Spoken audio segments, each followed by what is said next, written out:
Hello everyone, welcome to my channel online GS by Diwakar. यहाँ पे हम लोग देखने वाले हैं ज्योग्राफिकल थॉट यानी भौगोलिक विचारधारा का 20 महत्वपूर्ण यहाँ पे एमसीक्यू हमने ऐड कर दिया है, यानी 20 इंपॉर्टेंट एमसीक्यू हैं जो आपकी परीक्षाओं के दृष्टिकोण से काफ़ी महत्वपूर्ण है। चाहे आप यूजीसी नेट की परीक्षा देने जा रहे हैं, सेट, जेआरएफ, यूपीएससी या प्रवक्ता की, तो निश्चित तौर पे ये पूरा वीडियो आपके लिए यूजफुल होगा। और यदि पहली बार चैनल पे आ रहे हैं तो चैनल को सब्सक्राइब करके बेल आइकन को क्लिक कर लीजिए। यदि आप UGC net, JRF, KBS, PGT, TGT, UP PGT, TGT किसी भी एग्ज़ाम की जो ज्योग्राफी से रिलेटेड है उसकी तैयारी कर रहे हैं तो आप हमारे बैचेस से जुड़ सकते हैं। इस नंबर पे आप व्हाट्सअप करके कंप्लीट डिटेल जान सकते हैं। इसके अलावा देखिए, यदि आप अनअकैडमी से जुड़ना चाहें उसका भी डिटेल यहाँ पे प्रोवाइड करा दे रहे हैं। ये देखिए, अनअकैडमी पे अभी रिपब्लिक डे का ऑफ़र चल रहा है और ये आपका 30% इसमें डिस्काउंट है टोटल। और यदि आप यहाँ पे कोर्स ज्वाइन करना चाहते हैं तो ये आपका देखिए जो लास्ट डेट है इसकी ऑफ़र की वो आपका 28 जनवरी है। इसके अलावा जो आपका ये देखिए प्राइस जो राइजिंग बाय 10% आने 31 जनवरी, यानी 10% ये आपका बढ़ जाएगा। तो यदि आप ज्वाइन करना चाहते हैं अनअकैडमी तो अनअकैडमी के लिए आप ये नंबर यहाँ पे दिया गया है, ठीक है। और हमारा कोड आप ये डाल सकते हैं जिससे आपको डिस्काउंट मिल जाएगा दिवाकर 10, ठीक है। तो जैसा आपको जो उचित लगे आप यहाँ पे ज्वाइन कर सकते हैं। यहाँ पे आपका ढेर सारे एजुकेटर आपको मिलेंगे अनअकैडमी पे, और अनअकैडमी पे मेरा भी 1 से 2 दिन में अवेलेबल हो जाएगा। और अनअकैडमी का जो यूट्यूब चैनल है UGC net Unacademy UGC net live करके है, उसको भी आप लोग सब्सक्राइब कर सकते हैं क्योंकि वहाँ पे भी मैं आपको फ्री में टोटल एमसीक्यूज़ वहाँ पे फ्री में भी उपलब्ध कराऊंगा, तो इसलिए आप उसको भी सब्सक्राइब कर सकते हैं। तो चलिए हम लोग आते हैं मेन। तो यहाँ पे देखिए हम लोग स्टार्ट करते हैं यहाँ पे, क्योंकि काफ़ी लोगों को लग रहा होगा केवल प्रचार करते हैं, क्योंकि सूचनाएँ भी महत्वपूर्ण होती हैं क्योंकि काफ़ी लोगों की क्वेरी होती है। तो इसलिए यहाँ पे देखिए पहला जो प्रश्न दिया गया है इसको हम लोग देखते हैं। इसमें दिया है कि निम्नलिखित में से जो मार्क्सवादी भूगोल से संबंधित नहीं है वो कौन है, ठीक है। मार्क्सवादी जोग्राफर, तो यहाँ पे कह रहा है कि मार्क्सवादी भूगोल के कौन संबंधित नहीं है। तो यहाँ पे देखिए आपका बुंगी हैं, पीट हैं, लकोस्टे हैं, पीटर गोल्ड हैं, ठीक है। तो मार्क्सवादी यानी कि जो आपका क्रांतिकारी भूगोल आप कह सकते हैं एक प्रकार से, तो ये आपका देखिए बुंगी, पीट, लोकोस्टे ये सब शामिल हैं, लेकिन गोल्ड नहीं है। और इसके बाद देखिए निम्न में से कौन सा सही सुमेलित नहीं है। इसमें दिया है कि आवर डेवलपिंग वर्ल्ड, ये किताब जो है डडले स्टैम्प की है, ये राइट है, ठीक। और उसके बाद देखिए the earth and you Norman pounds की, ये भी सही है। ज्योग्राफी बिहाइंड पॉलिटिक्स मूडी की है, ये भी सही है। The face of the earth, ये आपका फ्रीमैन का नहीं है। The face of the earth ये किताब इब्न हाकल की है। किसकी है? हाकल की है। उसके बाद देखिए भूगोल में आचार परक संकल्पना के संबंध में कौन सा सत्य है। आचार परक यानी कि बिहेवियरल ज्योग्राफी है, ठीक है। इसमें दिया कि मानव का आचरण मानसिक प्रतिमान से निर्देशित होता है, बात सही है। मानव का आचरण उसके द्वारा वातावरण प्रत्यक्षीकरण का परिणाम होता है, ये भी सही है, ठीक। यानी कि मानव का जो आचरण है जिस वातावरण में वो रहेगा उसका ही इफेक्ट मैक्सिमम उसके आचरण पे पड़ेगा, ठीक है। आचार परक वातावरण में मानव समुदाय द्वारा प्रत्यक्षीकृत तत्व समाहित रहते हैं, ये भी सही है। तो यहाँ देखिए सभी कथन आपके राइट हैं। इसके बाद नेक्स्ट है कि रुको जाओ नियतिवाद से रिलेटेड ये प्रश्न है आपका कि रुको, विचार करो और फिर आगे बढ़ो, निश्चयवाद का जन्मदाता, ठीक। स्टॉप एंड गो डिटर्मिनिज्म से आप कह सकते हैं, स्टॉप एंड गो डिटर्मिनिज्म। ये देखिए विकल्प आपका है हिटनर है, टेलर है, स्टाम्प है और ब्रुन्स है। तो कौन राइट हो जाएगा? Griffith Taylor. आगे देखिए किस विश्वविद्यालय ने एंटीपोड नामक भौगोलिक शोध पत्रिका का प्रकाशन किया। तो एंटीपोड आप जानते हैं, इसके बारे में कई बार प्रश्न पूछा जाता है ये, ठीक है। तो ये आपका कह रहा है कि एंटीपोड जो पत्रिका है ये किस यूनिवर्सिटी के द्वारा प्रकाशित की जाती है। लगभग हर एक विश्वविद्यालयों के द्वारा कोई ना कोई पत्रिकाएँ आपका ज्योग्राफी से रिलेटेड हैं जो वो पब्लिश की जाती हैं। तो यहाँ पे आपका उसी तरह से एंटीपोड है। तो ये एंटीपोड देखिए क्लार्क यूनिवर्सिटी है, कैलिफोर्निया, गेटिजन है और बर्लिन है। तो राइट आंसर क्या हो जाएगा? क्लार्क यूनिवर्सिटी जो है इसको पब्लिश करती है। और अगला है कि निम्नलिखित में से जो फ्रांसीसी भूगोलवेत्ता इनका सही कालक्रम क्या है। विकल्प है डी मार्टोनी है, डिमांजिया है, ब्लांस है, ब्रुन्स है। ठीक, सही कालक्रम आपको यहाँ पे देखना है। तो यही 4 जोग्राफर हैं। ब्लांस हैं, तो यदि क्रम की हम लोग बात करें तो सबसे पहले ब्लांस हैं। ब्लांस के जो चेले हैं कौन हैं, शिष्य हैं, ब्रुन्स हैं। ठीक, और उसके बाद आपके डिमांजिया हैं। ये डी मार्टोनी जो थे ये ब्लांस के दामाद थे। डी मार्टोनी जो है ये ब्लांस के दामाद थे, यानी कि यदि देखा जाए तो इन चारों में से सबसे पहले जो हैं ब्लांस महोदय हैं। ठीक, लेकिन यहाँ पे देखिए कई की किताबों में अलग अलग आपको चीज़ें हो सकता है मिले, लेकिन यहाँ पे हम लोग माजिद हुसैन सर की बुक से यदि देखें तो आपका जो है ब्लांस की जो टाइम पीरियड उनमें लिख रखा था। इनका जन्म जो है 48 में 1848 के आसपास लिख रखा था। ब्रुन्स का जो है ये आपका आई थिंक 69 के आसपास है। और डी मार्टोनी जो है, मार्टोनी ये 1873 में है। डिमांजिया ये 1872 में है। ठीक है, और इन सबसे पहले रेकलस महोदय हैं जो 1830 में इनका जन्म हुआ था। ठीक है, तो ये सबसे पहले यदि रेकलस शामिल होते हैं तो रेकलस नंबर 1 पे आ जाते हैं, फिर आपका ब्लांस आएगा, फिर ब्रुन्स, डिमांजिया और मार्टोनी। तो बी विकल्प यहाँ पे आपका राइट हो जाएगा। ठीक है, चलिए आगे हम लोग आते हैं। नेक्स्ट है कि 7 नंबर का प्रश्न है कि वह सिद्धांत जिसमें प्राकृतिक पर्यावरण के मानव के ऊपर प्रभाव को सर्वोपरि माना गया है। तो नियतिवाद है, संभववाद है, नवनियतिवाद है या संभाव्यवाद है। तो जो प्राकृतिक पर्यावरण का मानव के ऊपर प्रभाव सर्वोपरि किस में माना जाता है, ये आपका नियतिवाद यानी कि डिटर्मिनिज्म में है। ठीक है, पॉसिबिलिज्म में नहीं है। नियो डिटर्मिनिज्म में दोनों के प्रभाव की बात कही जाती है। और ये संभाव्यवाद जो है ये प्रसंभाव्यवाद OH के स्पिट का है। ठीक है, स्पिट का जो है ये संभाव्यवाद है या प्रसंभाव्यवाद इसे कहते हैं, पॉसिबिलिज्म कहते हैं। पॉसिबिलिज्म आपका संभववाद हो गया, प्रसंभाव्यवाद को प्रोबेबिलिज्म कहते हैं। ठीक, प्रोबेबिलिटी वाला। आगे देखिए निम्नलिखित समूहों में से कौन सा संभववाद का प्रतिनिधित्व करता है। तो देखिए संभववाद में एल्सवर्थ, हंटिंगटन, ये देखिए कट्टर नियतिवादी हैं। पूछा जाता है हंटिंगटन कट्टर नियतिवादी कौन, हंटिंगटन हो गई, सैंपल हो गई, ये सभी कट्टर नियतिवादी हैं। ब्लांस, ब्रुन्स और बोमेन। ठीक है, ये बोमेन जो है अमेरिकन जोग्राफर हैं, ये भी ध्यान रखिए क्योंकि कई बार आपसे पूछा जाता है कौन संभववाद से संबंधित नहीं है। तो ये बोमेन का नाम ध्यान रखिएगा क्योंकि ये आपके मैक्सिमम जो जोग्राफर हैं संभववादी वो कहाँ वाले हैं, फ्रांसीसी हैं। मानव के आचरण या व्यवहार के स्पष्टीकरण में मानसिक प्रतिमान यानी कि मेंटल मैप की संकल्पना किसने दी थी। बुंगी हैं, स्मिथ हैं, गोल्ड हैं, हार्वे हैं। तो राइट आंसर क्या हो जाएगा यहाँ पे, पीटर गोल्ड। ठीक, तो मेंटल मैप क्या होता है कि जैसे कि मान लीजिए आप किसी चीज़ के बारे में बात करते हैं या किसी व्यक्ति के बारे में बात करते हैं, जब उसका नाम लेते हैं तो आपके दिमाग में क्या रहता है, उस चीज़ का एक इमेज बनता है कि हाँ नाम, आप जैसे अपने प्रधानमंत्री का आप नाम लेंगे तो आपके दिमाग में मोदी जी का एक इमेज बनेगा कि हाँ वर्तमान में यही है।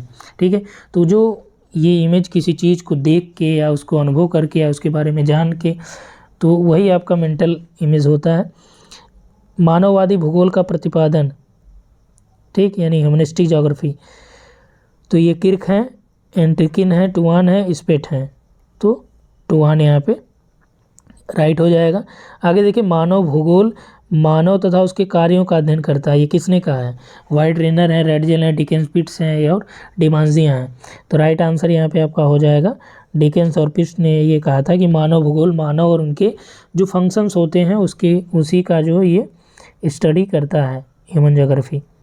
आगे देखिए निम्न में से कौन जो है आचार परक या व्यवहारिक भूगोल से संबंधित नहीं है। बिहेवियरल ज्योग्राफी से कौन संबंधित है, प्रेड हैं, किर्क, ये दोनों तो हैं ही। अब आपको क्लियर किस में करना है, ब्रुकफील्ड और डिकिंस में। तो ब्रुकफील्ड और डिकिंस में देखिए डिकिंसन जो है ये आपके इससे रिलेट नहीं करते हैं। देखिए किसी भी प्रश्न में आपको कोई डाउट लगे, आपको लगे कि ये प्रश्न गलत है या किसी किताब में आपको मिले, तो आप निश्चित तौर पे कमेंट कर सकते हैं क्योंकि हो सकता है कि कहीं मुझसे जो है गलती हो सकती है। तो इसलिए मैं प्रॉपर आपको यही कहता हूँ, कोशिश ये की जाती है कि पूरा सही करने का। इसके बावजूद भी यदि आपको लगता है तो आप निश्चित तौर पे कमेंट करें और आपको कमेंट में या फिर नेक्स्ट वीडियो में हम लोग क्लियर कर देंगे। जो भूगोल मानव जीवन के गुणात्मक स्तर में क्षेत्रीय असमानता के भूवैन्यासिक स्वरूप को न्यूनतम करने का दिशा निर्देश देता है वह है, यानी कि भूगोल के बारे में कह रहा है कि जो भूगोल मानव जीवन का जो क्वालिटी लेवल है उसमें क्या करता है कि जो रीजनल इम्बैलेंसेस है, ठीक, और स्पेशियल जो स्वरूप है उसको न्यूनतम करने का दिशा निर्देश देता है। वो भूगोल कौन सा है, ठीक, तो व्यवहारिक है, मानववादी, आदर्शवादी या फिर क्रांतिकारी भूगोल है। तो क्षेत्रीय असमानता के भूवैन्यासिक यानी कि स्पेशियल की बात यहाँ पे कर रहा है कि अलग अलग जो इसके स्वरूप हैं अलग अलग जगहों पे या भू स्थानिक जो स्वरूप हैं, ये कह रहा है कि न्यूनतम करने की बात करता है कि गुणात्मक स्तर में क्षेत्रीय असमानता को कम किया जाए। तो ये कौन बात करता है? क्रांतिकारी भूगोल, ठीक। मार्क्सवाद जो था उसमें यही था कि जो धनी है वो और ज़्यादा धनी हो जा रहा है, जो गरीब और ज़्यादा गरीब हो जा रहा है। तो इसी के वर्ग संघर्ष की बात मार्क्स ने कहा था, तो उसने ये कहा कि भैया दोनों को बराबर किया जाए। तो ये आपका क्रांतिकारी भूगोल में ही ये बात कही गई है, ठीक है। क्षेत्रीय असमानता के भूवैन्यासिक स्वरूप की जब भी बात आए, रीजनल इम्बैलेंसेस की, तो आप क्या लगाइएगा? क्रांतिकारी भूगोल, ठीक है। चलिए आगे हम लोग आते हैं। नेक्स्ट यहाँ पे दिया गया है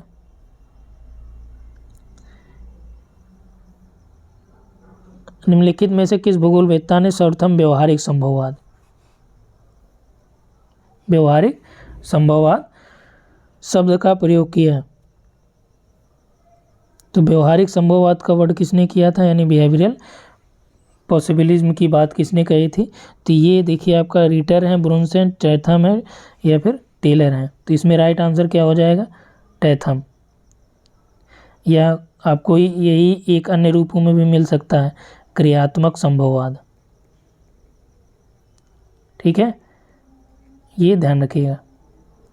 आगे देखिए, स्थानिक संगठन के प्रारूपों में निम्न में से कौन है जो सम्मिलित नहीं है?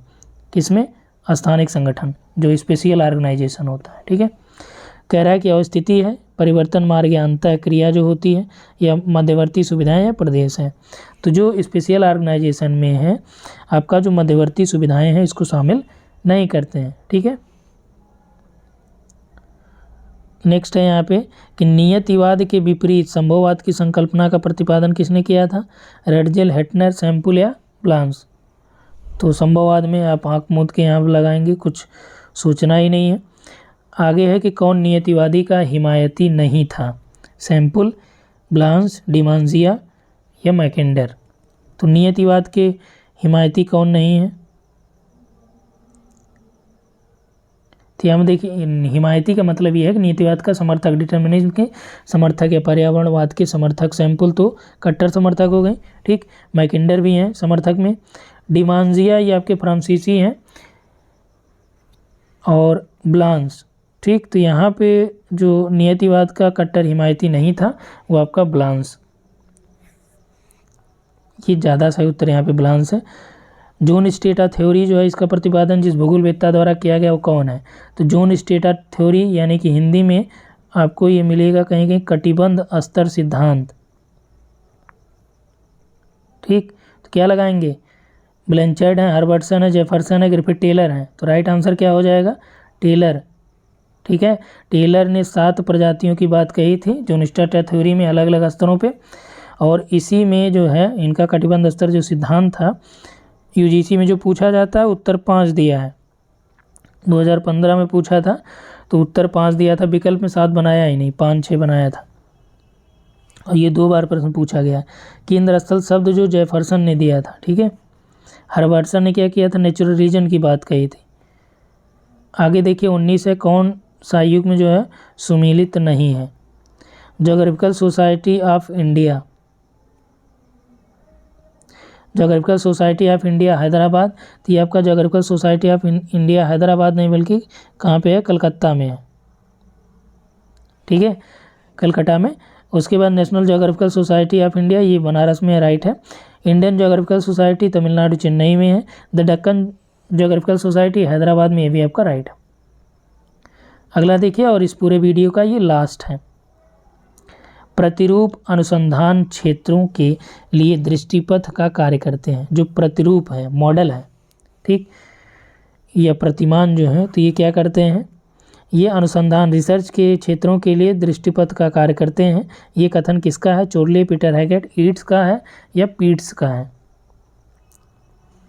तो किसका ये कथन है? ये पीटर हैगेट ने कहा था, ठीक है।